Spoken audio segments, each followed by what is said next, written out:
옛날 강원도 철원의 깊은 산속 마을에는 특별한 신앙이 전해져 내려오고 있었다. 이 마을 사람들은 자신들이 수호신으로 도깨비를 믿었는데 이는 외부인들에게 꽤나 이채롭게 보였다. 철원의 도깨비는 다른 지역의 도깨비와는 달리 사람들에게 해를 끼치지 않고 오히려 마을을 지키는 존재로 여겨졌다. 전설에 따르면 수백 년 전 이 마을은 큰 기근과 역병에 시달리고 있었다. 언제나 넉넉했던 마을 창고는 비어가고 사람들은 점점 힘을 잃어갔다. 그러던 어느 날 주위산에서 대단히 키가 크고 밝은 눈을 가진 이상한 생명체가 마을에 나타났다. 이 생명체는 자신을 도깨비라고 소개하며 마을을 구원해줄 수 있다고 했다. 마을 사람들은 처음에는 반신반의했지만 도깨비는 곧바로 그 능력을 증명해 보였다. 그의 주문 한 번에 산속에 나무들이 휘어지며 바위를 맺었고 마을 근처의 강물은 더욱 맑고 풍성해져서 풍부한 물고기를 제공했다. 사람들은 도깨비의 이 초자연적인 능력에 감탄하며 그를 철원의 수호신으로 받아들였다. 도깨비는 단순히 음식과 물을 제공하는 데 그치지 않고 다른 재화들도 풍요롭게 만들었다. 아름다운 광석을 하사하여 마을 사람들로 하여금 장신구와 무기를 만들게 도왔다. 또한 외부에서 침입자들이 들어오려고 할 때마다 신비로운 안개를 일으켜 그들을 혼란스럽게 만들곤 했다. 이후로도 철원의 도깨비는 마을을 지켜주는 존재로 예정받으며 사람들은 매년 특별한 제사를 통해 도깨비에게 감사의 마음을 전했다. 제삿날이 되면 사람들은 음식을 차리고 음악과 춤으로 도깨비를 즐겁게 했다. 도깨비 역시 이 행사를 즐기며 매년 새로운 축복을 마을에 내려주었다. 하지만 도깨비는 조건 없는 도움만 주지는 않았다. 도깨비의 도움을 받기 위해서는 마을 사람들 스스로가 서로를 아끼고 협력해야 한다고 가르쳤다. 예로부터 전해진 말로 만약 마을에 질투와 시기가 만연하게 되면 도깨비는 다시 깊은 산속으로 돌아가겠다고 경고했기 때문이다. 그래서 철원 사람들은 도깨비의 교훈을 깊이 새기며 공동체로서의 책임을 다했고 이는 오늘날까지도 그들의 생활에 큰 영향을 미쳤다고 전해진다. 이처럼 철원 민속신앙의 도깨비 이야기는 단순한 전설을 넘어 철원의 문화와 정신 속에 깊숙이 자리 잡은 일화로 남아있다. 두 번째 이야기 옛날 옛적 푸른 산과 깊은 계곡이 어우러진 단양의 작은 마을에는 인간과 자연이 조화롭게 살아가던 시절이 있었다.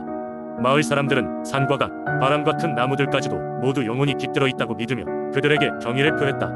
그 중에서도 바람의 영혼은 단양 사람들에게 가장 신비로웠고 동시에 가장 친근한 존재였다. 바람의 영혼은 마을 사람들이 중요한 의사, 결정을 내릴 때마다 모습을 드러낸다고 전해졌다. 봄이 오면 바람의 영혼은 따뜻한 미풍으로 마을을 감싸 안아 대지에 생명을 불어넣고 가을이 되면 서늘한 바람으로 풍작을 기뻐하며 모두에게 감사의 마음을 전했다. 마을 사람들은 해마다 바람 축제를 열어 바람의 영혼에게 수확을 감사하고 앞으로도 좋은 날들이 계속되기를 기도했다. 바람 축제가 열리는 날이면 아이들은 바람개비를 들고 들판을 뛰어다니며 웃음소리를 내었고 어른들은 각자 준비한 음식을 나누며 화합했다. 축제의 하이라이트는 바로 바람의 춤이었다. 마을의 장로들은 바람의 춤을 통해 바람의 영혼과 대화할 수 있는 유일한 시간이라 믿었다. 어느 해 평소에 자주 불러오던 바람이 멈추고 마을의 이상한 정적이 감돌기 시작했다. 사람들은 걱정에 휩싸였고 곧 다가올 바람 축제를 어떻게 치룰지 고민에 빠졌다. 그때 마을의 젊은 여인 인도화는 심상치 않은 꿈을 꾸었다. 꿈에서 그녀는 푸른 언덕에 서서 바람의 영혼과 대면했다. 바람의 영혼은 그녀에게 말하길 인간의 욕심이 커질 때 자연과의 균형이 깨진다. 하지만 진심을 다해 서로의 마음을 듣는다면 조화를 이룰 수 있을 것이라고 하였다. 조화는 꿈에서 깨어나자마자 장로들에게 꿈 이야기를 전했다. 마을 장로들은 그녀의 꿈을 진지하게 받아들였고 전통에 따라 바람의 영혼과의 대화를 위한 특별한 의식을 준비하기 시작했다. 이번 임시로 열린 의식은 과거의 축제보다 규모는 작았지만 진정 어린 마음이 담겨 있었다. 마을 사람들은 한 줄로 서서 손을 맞잡고 마음속으로 바람의 영혼에게 용서와 이해를 구했다. 의식 후 단순히 꿈의 조화로운 바람이 마을을 감싸며 불어오기 시작했다.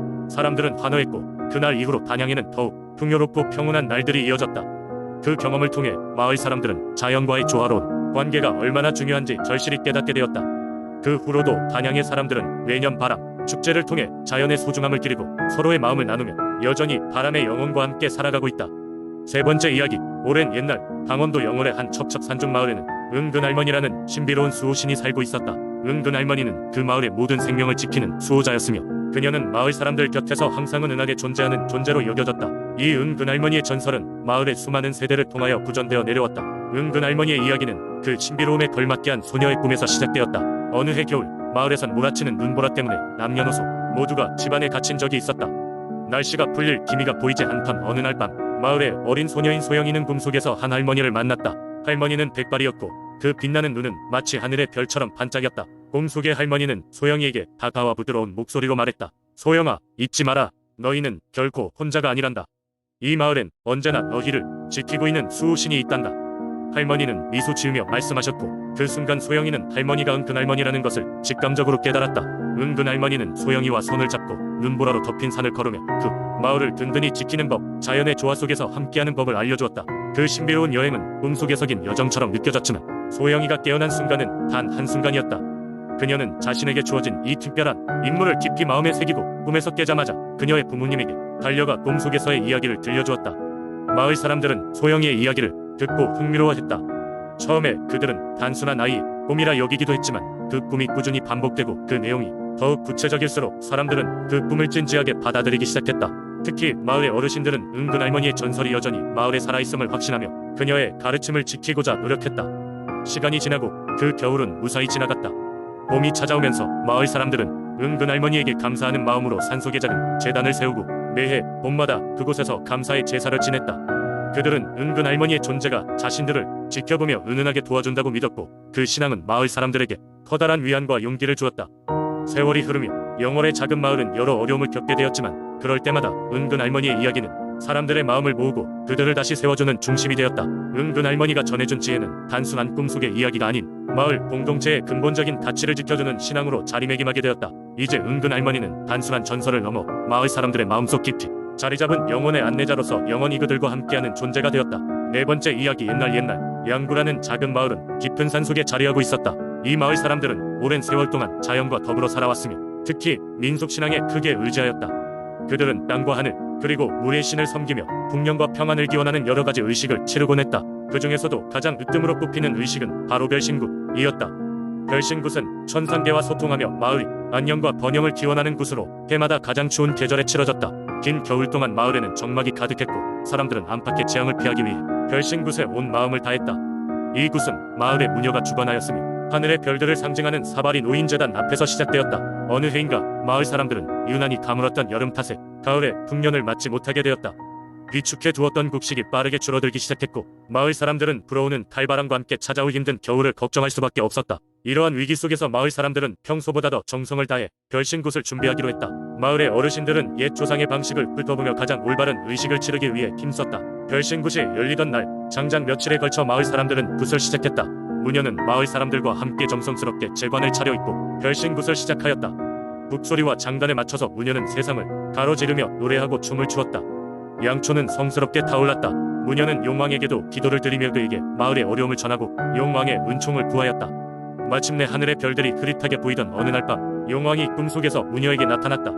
그는 아름다운 비늘로 덮인 몸을 자랑하듯 번뜩이며 말했다. 내게 온 너희의 간절한 바람을 들었다. 이제부터 물길을 터주어 양구 마을의 비를 보내리라. 무녀는 용왕의 은총에 깊은 감사의 인사를 드리고 그 꿈 이야기를 마을 사람들에게 전했다. 며칠이 지나자 과연 용왕의 약속대로 하늘이 열리고 비가 내리기 시작했다. 비는 끝없이 내렸고 강과 시냇물이 삶의 터전이 되어 양구 마을은 다시금 살아나기 시작했다. 가뭄으로 시들었던 논밭은 새싹을 키우며 다시금 푸른 기운을 되찾았다.